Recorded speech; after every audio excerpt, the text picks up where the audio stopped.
বিথি আপু আমাদের বাসায় আসার পর নিজ হাতে ইফতার বানিয়েছে, কারণ বিথি আপু চায় না আমার কোনো কষ্ট হোক। তাই আজকে ভাবলাম বিথি আপুর জন্য আমি নিজ হাতে সবকিছু রান্না করব। আমি আসলে রান্না বান্না খুব একটা ভালো পারি না, তাই খাবার যখন সবাইকে পরিবেশন করছিলাম তখনও কিন্তু অনেক বেশি চিন্তিত ছিলাম আসলে আমার হাতে রান্নাগুলো কি আদৌ মজা হবে। যাই হোক, আল্লাহর নাম নিয়ে সবকিছু প্রস্তুতি করা শুরু করে দিই। তো সবার আগে আমি চিংড়ি মাছে মশলা দেওয়া শুরু করি। বিথি আপুদের বাসায় যাওয়ার পর কিন্তু বিথি আপু আমাদেরকে অনেক অনেক সমদর করেছে। তাদের পুরো টেবিল কিন্তু খাবার দিয়ে পরিপূর্ণ ছিল। তাই আজকে ভাবলাম বিথি আপুকে চিংড়ি মাছ, খাসির মুরগি, তেলাপিয়া মাছ আর বিথি আপুর প্রিয় ভর্তা ভাত করব। কিন্তু আমার ভাগ্যটাই হয়তোবা খারাপ ছিল, সময়ের অভাবে ভর্তা ভাত একদমই করতে পারিনি। বিথি আপু কিন্তু পার্সোনালি করলা ভাজি, শুটকির ভর্তা, আলুর ভর্তা, বিভিন্ন রকমের ভর্তা অনেক অনেক পছন্দ করে থাকে। তার পছন্দের জিনিসগুলোই আজকে আমি সময়ের অভাবে একদমই বানাতে পারলাম না। যাই হোক, ইফতারের পর একটু টায়ার্ড হয়ে গিয়েছিলাম, তাই একটু শরবতও খেয়ে নিয়েছি। এরপর খাসির মুরগিটাকে ভালোভাবে কষিয়ে নিয়েছি। এখানে আমি খাসির মুরগিতে গরম মশলা অ্যাড করে নিয়েছিলাম, এতে করে এটার টেস্টটা অনেক ভালো আসে। এরপর আমি মাছ ভাজা শুরু করি। তবে আজকে এই মাছ ভাজতে যেও একটা ভুল করে ফেলি। আসলে কেন জানি কোনো কাজই আমি পারফেক্টলি পারি না। এখানে মাছগুলো প্রায় ভেঙেই যাচ্ছিল।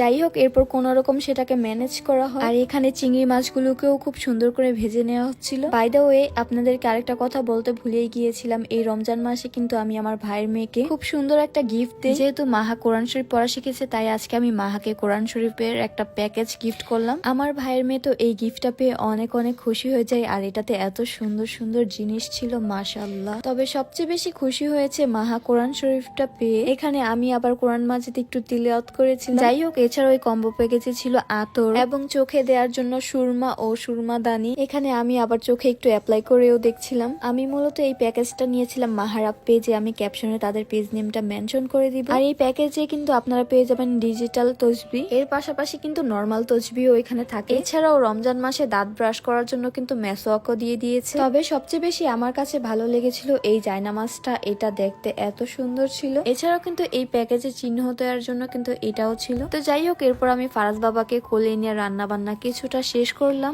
এখানে আমার খাসির মুরগি, চিংড়ি মাছ, মাছ ভুনা সবকিছু একদম রেডি হয়ে গিয়েছে। এখন শুধু এগুলাকে পরিবেশন করার পালা। আমি আসলে জানি না আমার রান্নাটা কেমন হয়েছে, তবে আমার হাজবেন্ড দেখে বলছিল আজকের রান্নাটা নাকি আসলে মজা হবে, কারণ প্রত্যেকটা খাবার থেকেই নাকি আজকে খুব সুন্দর একটা স্মেল আসতেছিল। আর এটা ছিল আমার মাছ ভুনার ফাইনাল লুক। এখানে আমি খুব তাড়াহুড়ো করে সবকিছুকে কিচেন থেকে টেবিলে নিয়ে যাচ্ছিলাম, কারণ বিথি আপু বাসায় আসার একদমই সময় হয়ে গিয়েছিল।